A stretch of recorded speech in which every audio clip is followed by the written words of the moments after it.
Praise the Lord. இந்த காலை வேளையில் உங்களை சந்திக்கிறது மிகுந்த சந்தோஷம். என்ன பாக்கிய ஆண்டவர் நம்மளுக்கு கொடுத்துருக்கிறாருங்க. ஒரு நாளும் அவருடைய சமூகத்தில் வந்து ஜெபிக்க, அவர் வார்த்தைகளை தியானிக்க, அவர் உள்ளத்தில் இருக்கிற வாஞ்சை நம்ம அறிந்து கொள்ள கர்த்தர் இன்னைக்கு உங்களை ஆசீர்வதிப்பாராக. மத்தேயு 5வது அதிகாரம் 8வது வசனத்திலிருந்து இன்னைக்கு நம்மளுடைய தியானத்தை நம்ம பார்க்கிறோம். இருதயத்தில் சுத்தமுள்ளவர்கள் பாக்கியவான்கள், அவர்கள் தேவனை தரிசிப்பார்கள். எனக்கு ரொம்ப பிடிச்ச ஒரு வசனம் இது. இருதயத்தில் சுத்தம் உள்ளவர்கள் பாக்கியவான்கள், அவர்கள் தேவனை தரிசிப்பார்கள். ஆண்டவரை தரிசிக்கிறது, ஆண்டவரை பார்க்க வேண்டியது என்பது நம்ம எல்லாருக்கும் ஒரு பெரிய வாஞ்சை இல்லை? எப்படியாவது ஆண்டவரை பார்த்துடலாம், ஆண்டவருடைய சமூகத்தில் இருக்கணும், அவர் முகத்தை பார்க்கணும்னு. ஆண்டவர் அதுக்கு ஃபார்முலா கொடுத்துருக்கிறாரு. நிச்சயமா பார்க்க முடியும். எப்போ பார்க்க முடியும்? இருதயத்தில் சுத்தம் உள்ளவர்கள் அவரை பார்க்க முடியும் என்று ஒரு தேவ ஊழியக்காரர் இப்படி சொல்லுகிறார். Pure in heart. இது யாருன்னு பார்த்தீங்கன்னா, those who are right with God, தேவனோட செவியாக நடக்கிறவர்கள். பியூர் இன் ஹார்ட் யாருன்னு பார்த்தீங்கன்னா, wholly yielded up to his holy will, அவருடைய பரிசுத்த சித்தத்துக்கு முழுவதுமாக ஒப்பு கொடுத்தவங்க இருதயத்தில் சுத்தம் உள்ளவர்கள் என்று சொல்லுகிறார். மற்றும் சொல்லுகிறாரு, delighting in all that is pleasing to him, எதெல்லாம் ஆண்டவரை பிரியப்படுத்துதோ அந்த காரியத்தில் விருப்பம் உள்ளவர்கள் தான் இருதயத்தில் சுத்தம் உள்ளவர்கள் என்று சொல்லுகிறார். cleansed by the blood, ரத்தத்தால கழுவப்பட்டுங்க, and open to his light, அவருடைய வெளிச்சம் யாருக்குள்ள பிரகாசிக்குதோ அவர்கள் சுத்தமுள்ள இருதயம் உள்ளவர்கள் என்று அந்த ஊழியக்காரர் இப்படி சொல்லுகிறார். Praise the Lord. இந்த சுத்தமுள்ள இருதயம்னா என்னன்ட்டு கொஞ்சம் நம்ம பார்க்கலாங்களா? சங்கீதம் 51 சங்கீதம் 10 வசனத்துல நம்ம இப்படி வாசிக்கிறோம். தேவனே, சுத்த இருதயத்தை என்னிலே சிருஷ்டியும், நிலைவரமான ஆவியை என் உள்ளத்திலே புதுப்பியும். எப்பங்க நம்ம இருதயம் சுத்திகரிக்கப்படும்? சங்கீதக்காரன் ஜெபிக்கிறான், தேவனே என் இருதயத்தை சுத்திகரிங்கப்பா. ஹல்லேலூயா. நிலைவரமான ஆவியை என் உள்ளத்திலே புதுப்பியும், என் உள்ளத்துல புதுப்பிங்கப்பா. இந்த இருதயத்தை குறித்து நம்ம பார்க்கும்போது பியூர் ஹார்ட்டா இருக்கணும்னா அதுல என்ன காணப்பட வேண்டும்? தேவனுடைய சுத்திகரிப்பும் தேவனுடைய ஆவி புதுப்பிக்கப்படுகிறது நம்ம இருதயத்துல பார்க்கணும். renewing of the Holy Spirit, renewing of the Spirit in my heart. தினந்தோறும் பரிசுத்த ஆவியானவரே, இதுதாங்க ஆவியில நிரப்பப்படுகிறது. ஆவி ஊற்றப்படும் போது என் இருதயம் புதுப்பிக்கப்படுகிறது. ஆவியானவர் எனக்குள்ள அசைவாடும் போது, ஆவியானவர் என்னை சுத்திகரித்து கொண்டிருக்கும் போது, சத்தியத்தை பேசிய ஆவியானவர் பல காரியங்கள்லேருந்து, மாம்சீகத்திலேருந்து, உலக இச்சைகள்லேருந்து, உலக மாம்சீக காரியங்கள்லேருந்து என்னை விடுதலை ஆக்கும் போது நான் சுத்திகரிக்கப்பட்டு கொண்டே இருக்கிறேன். சுத்திகரிப்பின் ஜபம் நாம் தினந்தோறும் செய்ய வேண்டும், அடிக்கடி செய்ய வேண்டும். ஒரு நாள்ல 5-10 விஷயம் பண்ணா கூட அது தப்பு கிடையாதுங்க. ஆனா இன்னைக்கு அடிக்கடி நீங்க ஜெபம் பண்ணுங்க, ஆண்டவரே என் இருதயம் கரெக்டா இருக்காப்பா, ஆண்டவரே சில காரியங்கள் எங்காச்சும் கொஞ்சம் அவுட் அடிக்குதா, எங்காச்சும் உமக்கு அருவெறுப்பானது உள்ள வருதா, ஏதாச்சும் சிந்தனைகள் உம்முடைய சிந்தனைகள் இல்லாத காரியங்கள் உள்ள வருதா, ஆண்டவரே என்னை சுத்திகரிங்கப்பா, நிலைவரமான ஆவி எனக்குள்ள புதுப்பிங்கப்பான்ற அந்த வாஞ்ச நமக்குள்ள, அந்த ஜபம் நமக்குள்ள காணப்பட வேண்டும். இருதயம் சுத்திகரிக்கப்படுகிறது தேவன் விரும்புகிறாருங்க. அவர் நம்மளை இருதயத்தை சுத்திகரிக்கிறவராக இருக்கிறார். 2வது, இந்த சுத்திகரிக்கப்பட்ட இருதயம் எப்படி இருக்கும்னு பார்த்தீங்கன்னா, 86வது சங்கீதம் 11 வசனத்துல நாம் இப்படி வாசிக்கிறோம். கர்த்தாவே, உமது வழியை எனக்கு போதியும், நான் உமது சத்தியத்திலே நடப்பேன், நான் உமது நாமத்திற்கு பயந்திருக்கும்படி என் இருதயத்தை ஒருமுகப்படுத்தும். பாருங்க, இந்த இடத்துல 4 விஷயத்தை நம்ம பார்க்கிறோம். திருப்பி இந்த வசனத்தை வாசிங்க.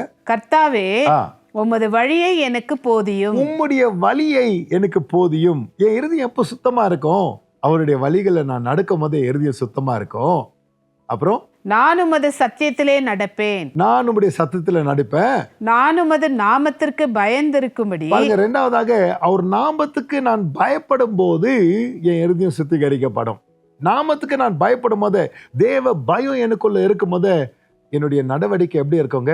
தேவ ஞானத்தினால நிரப்பப்பட்ட, my ways will be guided by the wisdom of God. ஹல்லேலூயா. நான் அவருக்கு பயப்படுகிற பயம் எனக்குள்ள இருக்கும் போது மாம்சீகத்துக்கு நான் செவி கொடுக்க மாட்டேன். சுத்திகரிக்கப்பட்ட வாழ்க்கை, தேவ ஞானத்தினால நடக்கப்படுகிற ஒரு வாழ்க்கை. யாக்கோபு 3 அதிகாரம் 17 வசனத்தை நாம் வாசிக்கிறோம் இல்லைங்களா? பரத்திலிருந்து வருகிற ஞானம் அது சுத்தமுள்ளது. Praise the Lord. அந்த ஞானம் நமக்குள்ள செயல்படும் போது சுத்தமான வழியில நம்மளை நடத்தும்.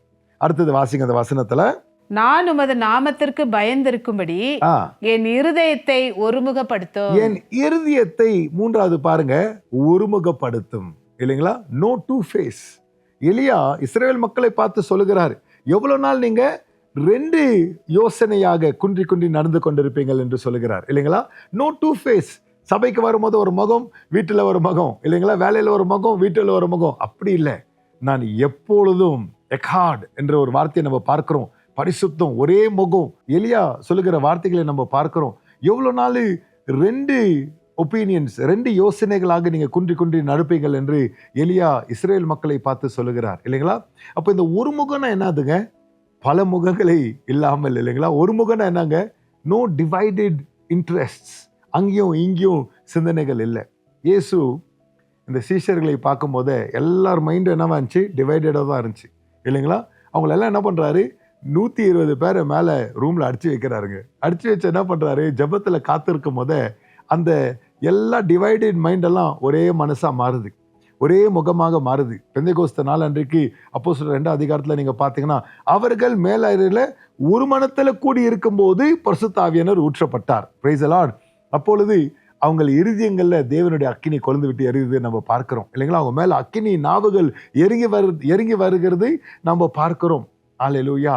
இந்த ஒரு முகம் வரும்போதே பரிசுத்தம் வந்துடும். பரிசுத்தம் இருக்கிற இடத்துல பரிசுத்த ஆவியானவர் அசைவாடுவார். பரிசுத்தம் இருக்கிற இடத்துல எழுப்புதல் வரும். பரிசுத்தம் இருக்கிற இடத்துல எல்லாம் வேற சிந்தனைகளெல்லாம் போய் தேவ சிந்தனையால நிரப்பப்படும். அதான் பிலிப்பியர் 2 அதிகாரம் 5ஆம் வசனத்தில் சொல்லுகிறார், இதே மனம் கிறிஸ்துவுக்குள் இருக்கிற இதே மனம் உங்களுக்குள்ள இருக்க வேண்டும் என்று. ஒரே மனம் தான் நம்ம எல்லாருக்குள்ளாகுவோங்க.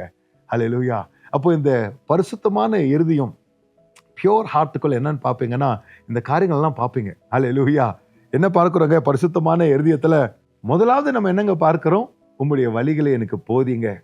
2வது உங்க சத்தியத்துல நான் நடப்பேன் என்று சொல்லுகிறார். 3வது தேவ பயம் எனக்குள்ள இருக்கணும்னு சொல்லுகிறாருங்க. இந்த உண்மையான பியோர் ஹார்ட்ல இந்த காரியெல்லாம் நம்ம பார்க்க முடியும். ஒரே முகம் இந்த இருதயத்துக்குள்ள இருக்கும். இந்த காரியங்களை நம்ம பின்பற்றினாவே நம்ம இருதயம் பரிசுத்தமாயிடுங்க. அடுத்ததாக நம்ம வாசிக்கிறோம் மத்தேயு 22வது அதிகாரம் 37ஆம் வசனத்துல நாம் இப்படி வாசிக்கிறோம். இயேசு அவனை நோக்கி, உன் தேவனாகிய கர்த்தரிடத்தில் உன் முழு இருதயத்தோடும் உன் முழு ஆத்மாவோடும் உன் முழு மனதோடும் அன்பு கூறுவாயாக. இயேசு அவனை பார்த்து சொல்லுகிறார், உன்னுடைய முழு இருதயத்தோடும் உன் முழு ஆத்மாவோடும் உன் முழு மனதோடும். இது 3யும் பார்த்தீங்கன்னா முழு இருதயம் என்னதுங்க? என் வாஞ்சைங்க, இல்லையா? All my desires. என்னுடைய முழு இருதயத்தோடும்.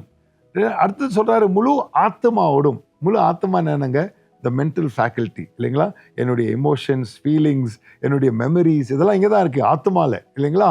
அப்போ முழு ஆத்மாவோடும் முழு மனதோடும் அன்பு கூறுவாயாக. முழு மனதோடும் நீ அன்பு கூறுவாயாக.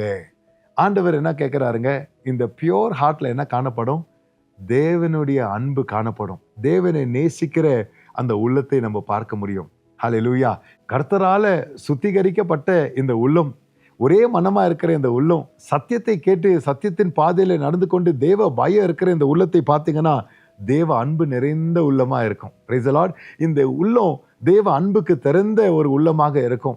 தேவ அன்பை பரிசுத்த ஆவியானவர் இந்த உள்ளத்துல ஊற்றிக்கொண்டே இருக்கிறதை நாம் காண முடியும். அடுத்தது இந்த உள்ளம் எப்படி இருக்கும் நீங்க பார்த்தீங்கன்னா, சங்கீதம் 24வது அதிகாரம் 3ஆம் வசனம் 4ஆம் வசனத்துல நாம் இப்படி வாசிக்கிறோம். யார் கர்த்தருடைய பர்வதத்தில் ஏறுவான்? யார் அவருடைய பரிசுத்த ஸ்தலத்தில் நிலைத்திருப்பான்?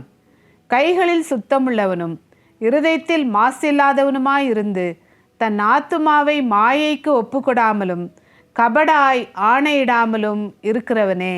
ஹல்லேலூயா. இந்த உள்ளத்துல சுத்தம் உள்ளவங்களை பார்த்தீங்கன்னா கை சுத்தமா இருக்கும், அவங்க இருதயம் சுத்தமா இருக்கும், கபடான ஆணை எடுக்கிறவர்களாக அவங்க இருக்க மாட்டாங்க. அவங்க வாய் சுத்தமா இருக்கும். ஹல்லேலூயா. பியோர் இன் ஹார்ட் ஈஸியாக கண்டுபிடிச்சிடலாம். அவங்க செய்கிற காரியங்க, அவங்க வாஞ்சிக்கிற காரியங்க, அவங்க பேசுகிற காரியங்க. ஹல்லேலூயா. அப்போ நம்ம சுத்தமுள்ள இருதயத்தா இருந்தோம்னா இந்த கையின் கனி, இருதயத்தின் கனி, வாயின் கனியில சொல்லிடலாங்க. ஹல்லேலூயா. இன்னைக்கு நம்ம அதற்காக ஜபிக்க போகிறோம். சுத்தமுள்ள இருதயத்தை எனக்கு தாரும் ஐயான்று. சுத்தமுள்ள இருதயத்தை எப்படி, சில பேர் கேட்கலாம், எப்படிங்க என் இருதயம் சுத்திகரிக்கப்படணும், இல்லைங்களா? எல்லா பாவங்களையும் நம்ம அறிக்கை செய்யும் போதே 1 யோவான் 1ஆம் அதிகாரத்தில் நம்ம வாசிக்கிறோம், இயேசு கிறிஸ்துடைய ரத்தம் நீங்க அறிக்கை செய்யும் போது இயேசு கிறிஸ்துடைய ரத்தம் நம்ம இருதயத்தை சுத்திகரிக்குதுங்க. ரெண்டாவதாக பார்க்கிறோம், அவருடைய வார்த்தைக்கு நீங்க வரும்போது இயேசு கிறிஸ்து பேசின வார்த்தைகள் யோவான் 15வது அதிகாரம் 3ஆம் வசனத்துல இயேசு சொல்லுகிறார், இந்த வார்த்தைகளால நீ சுத்திகரிக்கப்பட்டிருக்கிறன்னு. யோவான் 17:17 நம்ம பார்க்கிறோம், உங்களுடைய வார்த்தையே சத்தியமா இருக்கிறது, அந்த வார்த்தை சுத்திகரிக்கிற வார்த்தையாக இருக்கிறது. They are sanctified by your word. வார்த்தைக்கு நாம் வரும்போது சுத்திகரிக்கப்படுகிறோம். எபேசியர் 5வது அதிகாரம் 26ஆம் வசனத்துல சொல்லுகிறாரு, வார்த்தை என்ற இந்த முழுக்கினால தண்ணீரின் by the washing of the water of your word. ஹல்லேலூயா. நம்ம சுத்திகரிக்கப்படுகிறவர்களாக இருக்கிறோம். ரத்தத்தால சுத்திகரிக்கப்படுகிறோம், வார்த்தையால சுத்திகரிக்கப்படுகிறோம். அப்போஸ்தலர் 15வது அதிகாரம் 9வது வசனத்துல இப்படி சொல்லுகிறது, விசுவாசத்தினாலே அவர்கள் இருதயங்களை அவர் சுத்தமாக்கி நமக்கும் அவர்களுக்கும் யாதொரு வித்தியாசமும் இராதபடி செய்தார். ஹல்லேலூயா. விசுவாசத்தினாலே இருதயங்கள் சுத்திகரிக்கப்படுகிறது. ரத்தத்தினால, வார்த்தையினால, விசுவாசத்தினால. இன்றைக்கு நம்ம இருதயங்கள் சுத்திகரிக்கப்பட தேவன் கொடுத்திருக்கிற நல்ல ஈவுங்க. நம்ம ஜெபிக்கலாமா? பிதாவே, உமக்கு நாங்கள் நன்றி சொல்லுகிறோம். ஆண்டவரே, இந்த நாள் உம்முடைய வார்த்தையை நாங்கள் கேட்டோம்ப்பா. எங்க இருதயங்கள் சுத்திகரிக்கப்பட வேண்டும் என்பது உம்முடைய வாஞ்சாப்பா. இருதயம் சுத்திகரிக்கப்பட்ட மாத்திரமே நாங்கள் தேவனை தரிசிக்க முடியும். ஆண்டவரே, இந்த வாஞ்சை நிறைவேற இன்றைக்கு எங்கள் இருதயங்களை நாங்கள் ஒப்பு கொடுக்குறோம்ப்பா. எல்லா கல்மஷங்கள் நீக்கப்படட்டும்.